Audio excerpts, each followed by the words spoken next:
Welcome back on the new topic in the series of computer graphics example of slope method algorithm. फिर इससे previous video में हम algorithm discuss कर चुके थे स्लोप मेथड का। Now example of slope method algorithm हम इस वीडियो में डिस्कस करने वाले हैं। Let's start. देखिए सबसे पहला पॉइंट क्या था हमारा कि हाँ भाई हमें दो एंड पॉइंट ले लेने हैं। फर्स्ट एंड पॉइंट हमारा 0 0 है, सेकेंड एंड पॉइंट क्या है हमारा 6 एंड 18। मीन्स वही है भाई मेरी ये लाइन थी जो मुझे ड्रॉ करनी है। इसके मेरे फर्स्ट कोऑर्डिनेट्स क्या है 0 0, यानी कि एक्स कोऑर्डिनेट भी 0 है मेरा और वाई कोऑर्डिनेट भी 0 है। और इधर मेरा एक्स कोऑर्डिनेट 6 है और वाई कोऑर्डिनेट क्या है 18 है। क्लियर। लाइन के दो एंड पॉइंट्स हैं हमारे पास। Compute each value y and x steps from 0 to 6। भाई अब हमें क्या करना है, वाई की वैल्यू को फाइंड आउट करना है। आगे भाई हमें एक्स और वाई कोऑर्डिनेट्स चाहिए, तो आगे हमें वाई की वैल्यू किस तरीके से फाइंड आउट करनी है। हम एक्स की वैल्यू को क्या करते हुए जाएंगे, स्टेप करते हुए जाएंगे, यानी कि एक्स की वैल्यू को इंक्रीज़ करते हुए जाएंगे। कहाँ से, 0 से हमें कहाँ तक स्टेप करना है, 6 तक। यानी कि हमें 0 से स्टार्ट करना है चलना और कहाँ तक पहुँचना है, 6 तक चलना है। ठीक है।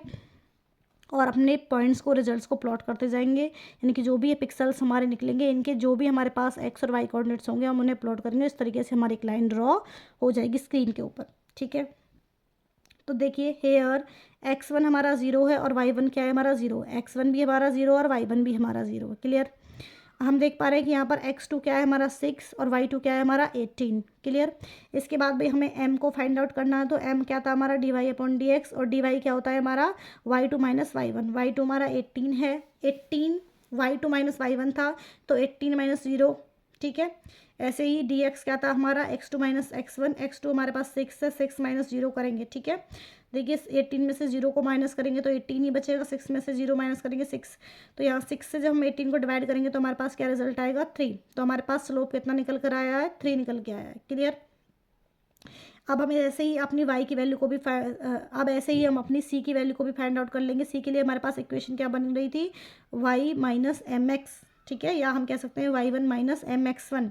तो यहाँ पर क्या है कि y1 की वैल्यू क्या है मेरे पास, y1 कितना था 0 माइनस स्लोप कितना निकल के आया हमारे पास 3 इंटू हमारे पास x1 कितना था 0। तो इससे हमारा जो c की वैल्यू वो कितनी हो गई, 0 हो गई।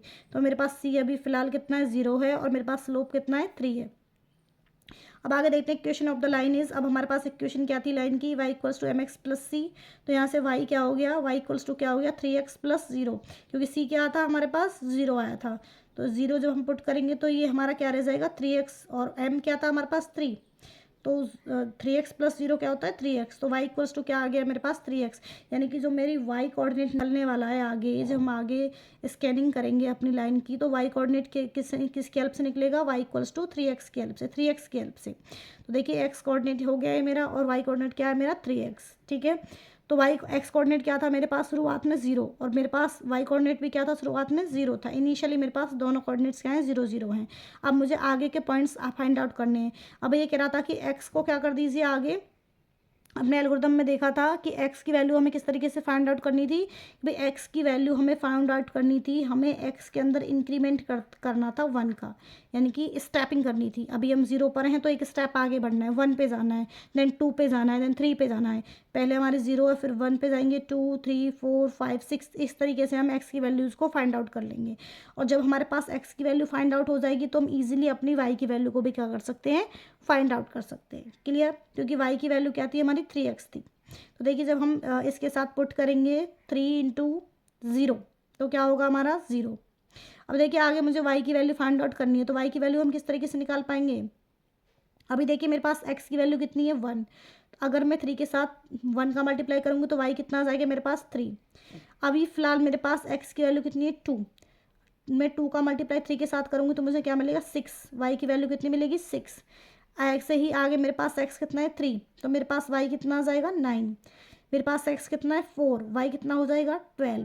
y कोऑर्डिनेट, x कोऑर्डिनेट मेरे पास 5 है तो मेरा y कोऑर्डिनेट कितना होगा 15। x कोऑर्डिनेट मेरे पास 6 है और y कोऑर्डिनेट कितना हो जाएगा 18। इससे आगे हमें जाना नहीं है क्योंकि हमें लास्ट एंड पॉइंट तक क्या करना था, स्टेपिंग करनी थी। क्योंकि मेरे पास x2 की वैल्यू कितनी थी यहाँ पर 6, तो हमने जो स्टेपिंग करी है वो कहाँ से करी है 0 से लेके 6 तक। और यही हमारा क्या था, एल्गोरिदम था। क्लियर। अच्छा एक चीज़ और, आपको स्टेपिंग का कि भाई हमें वाई की वैल्यू कब तक फाइंड आउट करते रहनी है, कब तक जाना है, ये चीज़ कि भाई हम 0 से 6 तक ही क्यों गए, तो हमने कंडीशन देखी थी कि हमें चेक करते रहना है कि क्या एक्स हमारा ग्रेटर इक्वल है एक्स एंड से। तो यहाँ पे आपको पहले ही पता है आपके पास एक्स एंड कितना था, 6 था। तो यहाँ पे आपने चेक किया क्या 0 आपका ग्रेटर इक्वल है 6 से, नहीं, तो आप आगे बढ़े। क्या फिर आपने देखा 1 आया आपके पास एक्स, तो 1 क्या ग्रेटर इक्वल था एक्स एन से, नहीं। जब तक आपकी ये कंडीशन ट्रू नहीं हो जाती तब तक आपको स्टेप आउट करते जाना है। अब आपके पास एक्स कोऑर्डिनेट भी है, वाई कोऑर्डिनेट भी है। अब दोनों पॉइंट्स हमारे पास हैं। अब एक्स वाई कोऑर्डिनेट्स को हम इस प्लेन के अंदर क्या करेंगे, एक्स वाई प्लेन के अंदर रिप्रेजेंट करेंगे और हमारी एक लाइन इस तरीके से ड्रॉ हो जाएगी। क्लियर।